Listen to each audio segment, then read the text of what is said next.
Now, here we will see that while spreading our knowledge to non-experts, non-academics, do we use language in some careful manner so that it needs cleaning, it needs some hygienic process? This is the topic.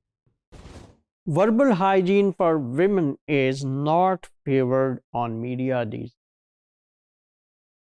because this is too much.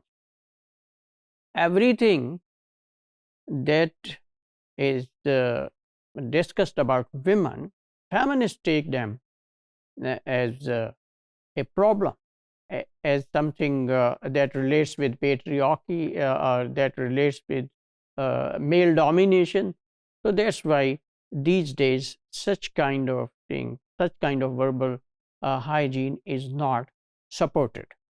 Verbal hygiene here means that they should take care of men's expectations. But women who still follow such verbal hygiene are losing their authority and career prospects. Why? It means we are taking verbal hygiene to commit to norms of society. So our language should be free from violation of norms. Now, if women hygiene, if they clean their language from such kind of violations, what would be the result?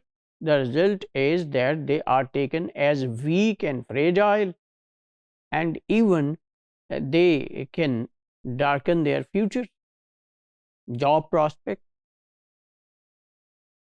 They should discard uptalk. For example, uptalk, when they repeat the statement, the previous statement, again to ask some question. We have discussed these things when we talked about Robin Lakoff in the beginning module. Hedging requests with just whenever they make requests, they use just. They are not direct in making their request. Over apologizing, they often say, I am sorry, excuse me, I feel like this. So, decorating messages with girly emojis, this is also very common with them. The researchers can reject these received views through their contribution.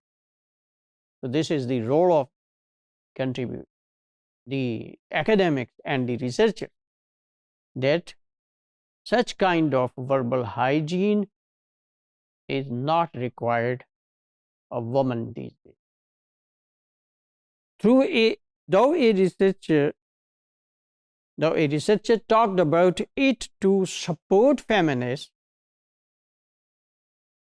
in the beginning, we have noted that Robin Lakoff, she tried to show that feminists are right in their stance when they say that the women, the language actually make them weak.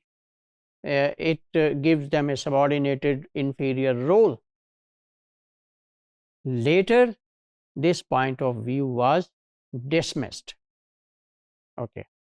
But the idea that women's weak position is a result of their weak language, this is repeated by non-experts on media.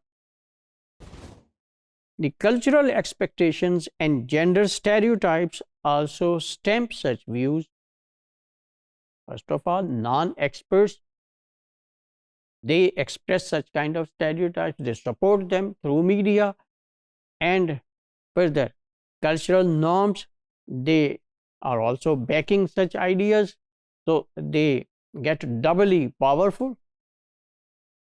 Who will guide the public? What they should do? The researcher. Obviously, LGS scholars can use this platform of non-experts to spread their expert knowledge regarding language, gender, and sexuality.